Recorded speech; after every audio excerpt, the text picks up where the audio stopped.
Hello everyone, this is Sudhanshu Pratihast. आ गया हूं मैं आप सबके बीच एक बार फिर से बहुत इंपॉर्टेंट और ट्रेंडिंग टॉपिक लेके क्लास 10th बोर्ड एग्जाम के पॉइंट ऑफ व्यू से।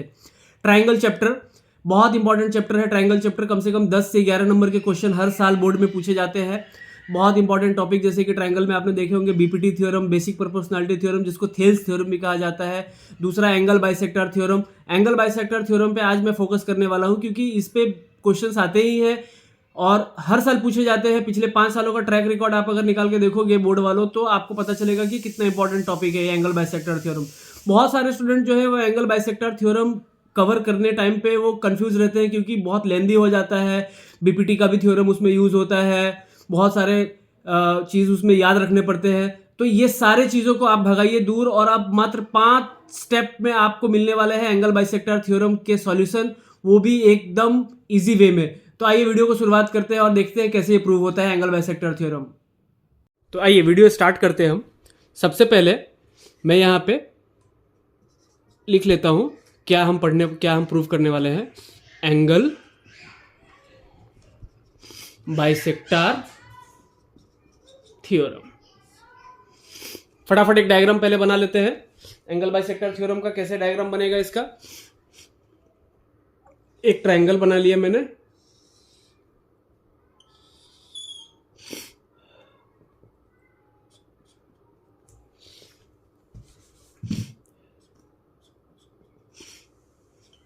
एक ट्रायंगल मैंने बना लिया।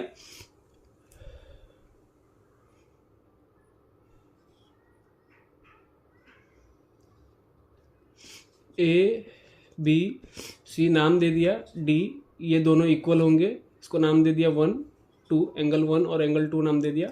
तो एंगल बाइसेक्टर थ्योरम में जो हमें प्रूव करना पड़ता है वो ये प्रूव करना पड़ता है कि टू प्रूव क्या है मेरे पास यहाँ पे, मुझे क्या प्रूव करना है कि ए बी अपॉन ए सी जो होगा वो इक्वल होगा B D upon D C के। ये हमें प्रूव करना है। स्टेटमेंट क्या रहेगा इसका मैं आपको कमेंट बॉक्स में लिख दूंगा। एक बार मैं ऐसे बता देता हूं कि एंगल बाइसेक्टर थ्योरम का जो स्टेटमेंट रहता है वो स्टेटमेंट ऐसा है कि angle bisector divides the opposite side in the same ratio as the other two side of a triangle. मतलब कि जब एंगल बाइसेक्टर थ्योरम हम पढ़ेंगे तो ये क्या कर रहा है कि अपोजिट साइड को सेम रेशियो में डिवाइड कर रहा है जैसे अदर दो साइड है ट्राइंगल के। तो बहुत ईजी है। अब प्रूफ मैं स्टार्ट करूंगा। यहां पे मैं अभी यहाँ पे कर रहा हूँ प्रूफ स्टार्ट कर रहा हूँ। प्रूफ स्टार्ट करने के लिए मुझे यहाँ पे थोड़ा सा कंस्ट्रक्शन करना पड़ेगा। कंस्ट्रक्शन करने के लिए मैं यहाँ पे थोड़ा सा एक ट्रायंगल को यहाँ पे मैं आपको बना के दिखा देता हूँ। यही ट्रायंगल रहेगा, बस खाली यहाँ पे कंस्ट्रक्शन मुझे करना है। इसके लिए मुझे थोड़ी इसकी जरूरत पड़ रही है। तो कंस्ट्रक्शन में मुझे कुछ नहीं करना है। ए बी सी जैसा ये था यहाँ पे ये हो गया मेरा डी। अब मुझे कुछ करना ये है कि ए बी के पैरेलल में मुझे लाइन ड्रॉ करना है। ए बी के पैरेलल में मुझे लाइन ड्रॉ करना है और मैं ये इसको मिला लेता हूँ, मीट कर लेता हूँ। ये हो गया मेरा ई, इसका नाम मैंने डी दिया हुआ था। ये मेरा दोनों इक्वल है, एंगल 1 एंगल 2। अब थोड़ा सा आप पीछे अगर देखेंगे तो आपको याद आएगा कि आपने पढ़ा था कि अगर दो पैरेलल लाइन पे अगर एक ट्रांसवर्सल अगर होता है तो ये साइड मेरे जो रहते हैं वो मेरे इक्वल रहते हैं, वर्टिकली अपोजिट इक्वल होते हैं, ऑल्टरनेट इंटीरियर एंगल मेरे इक्वल होते हैं।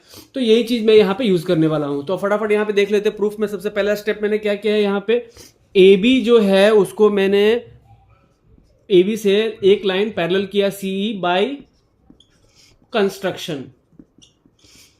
मैंने क्या किया, बाय कंस्ट्रक्शन से दोनों को पैरेलल कर दिया। मतलब पैरेलल किया तो बाय कंस्ट्रक्शन से ए बी और पैरेलल ए बी का पैरेलल बनाया सी। अब जब जैसे मैंने यहाँ पे पैरेलल बनाया तो अब यहाँ पे दूसरा स्टेप मेरा क्या आ जाएगा कि आप देखोगे कि एंगल बी ए ई को मैं इक्वल कर रहा हूं एंगल ए ई बी। क्या है ऑलरेडी मैंने आपको बता दिया। ट्रांसवर्सल लाइन के ऊपर जो रहेगा, दो पैरेलल लाइन के ऊपर जो रहेगा तो कैसा रहेगा, यहाँ पे आ रहा है ऑल्टरनेट इंटीरियर एंगल।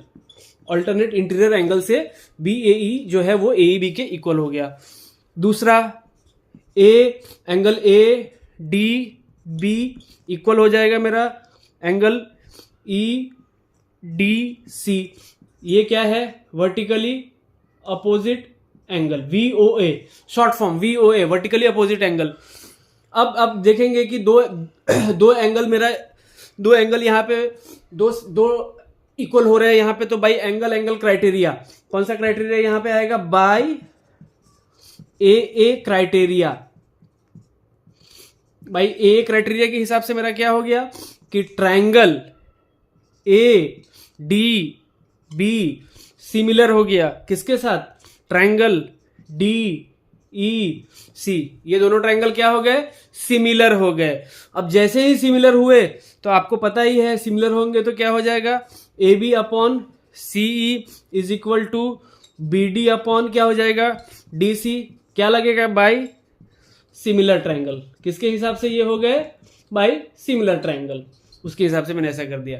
अब आप देखेंगे एक पार्ट यहां पे है कि ए ई सी, ये एंगल और ये एंगल, ये दोनों एंगल इक्वल हैं।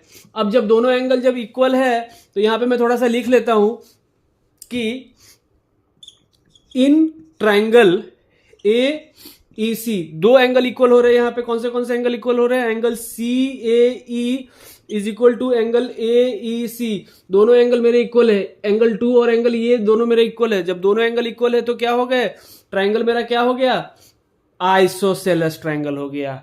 सो ट्रायंगल ए ई सी क्या हो गया मेरा, आइसोसेलेस हो गया, आइसोसेलेस ट्रायंगल हो गया मेरा ये। अब तो ये एईसी ट्रायंगल आइसोसेलेस हमने यहाँ पे प्रूव कर दिया है कि ट्रायंगल एईसी जो है वो आइसोसेलेस है।